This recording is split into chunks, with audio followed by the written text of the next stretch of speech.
Pastor Roy Gerhard from Galloway United Methodist Church in Franklin, Pennsylvania, sharing a few words of encouragement to help us follow after Jesus.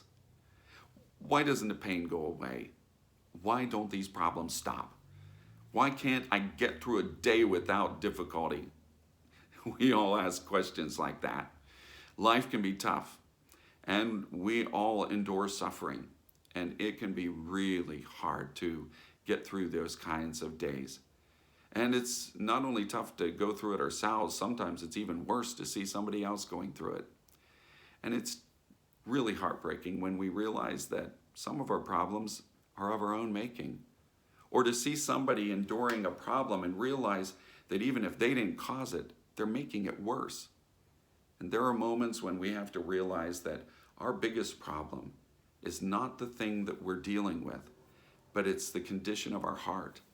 What's going on there makes it far more difficult to deal with life's everyday struggles than they really are.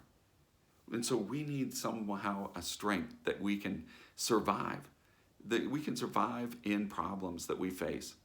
And you know what? There are some things that you and I will go through that we'll look back on and say, if I can survive that, well, I can go through anything. In fact, I believe that's exactly the kind of strength and power that God is bringing into our lives and developing in us and even gifting us as we trust Him. That's the kind of struggle and outcome that we're seeing God work in His people in Numbers 21. Grumbling and complaining, they turned against Moses and they turned against God. They weren't just turning away from God faithlessly, they turned against God, claiming that God had brought them out into the middle of nowhere just to let them die a miserable death. Well, God's answer was to give them a dose of their own medicine. He gave them a taste of the bitterness that was coming forth out of their life by sending snakes among them that were biting them. And these poisonous serpents would bite them and people were dying. Well, they woke up. They knew that they had been in the wrong. And so they admitted it, and they came to Moses asking him to pray for them that God would make the snakes go away, that He would stop them from biting them. And even though Moses prayed for the people, God did not just take away the snakes. And He didn't snap His fingers and the snakes suddenly stopped biting them. No, instead, God gave them a way to survive the snake bites. And it required that they would turn to Him in faith, that they would have to trust God's promise to actually help them. And so He had Moses put a bronze serpent up on a pole and said that if you're bitten by a snake, you have to come and look at that snake. And if they would come and face the snake and trust God's promise, well, they would be healed.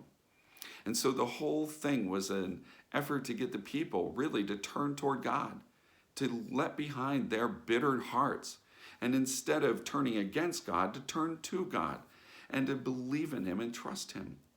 Now, there was a woman in the church here that passed away a couple of years ago. But in the years leading up to her death, she had been diagnosed with an aggressive form of cancer. And from the time that she was diagnosed, it was acknowledged that it was going to take her life, that they had no treatment that could make it go away.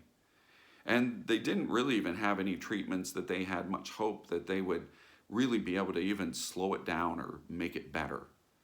But this woman was amazing. Instead of turning away from God, becoming a bitter complainer, or giving up and just kind of settling into a misery and despair, she turned toward God in the midst of all of that. And God didn't take the cancer away. Even though we prayed for her to find healing, the cancer didn't go away. He didn't do that for her, but He gave her a way to survive. She had such an overcoming strength in her heart and soul that instead of giving up and dying, she kept on in the fight. She lived with a hope that allowed her to live with joy and with an uncanny sense of peace. And I've never ceased to be amazed at that great strength that God brought in her. He didn't take it away, but He gave her a means to survive it. You and I need to find that kind of strength and grace in our own lives, to be able to face everyday problems and know that we can overcome, we can get through this, and to even face our great battles and know that if I can survive this, by the grace of God, then I can survive anything. May God bless you, and as you share this good news, may God make you a blessing wherever he takes you.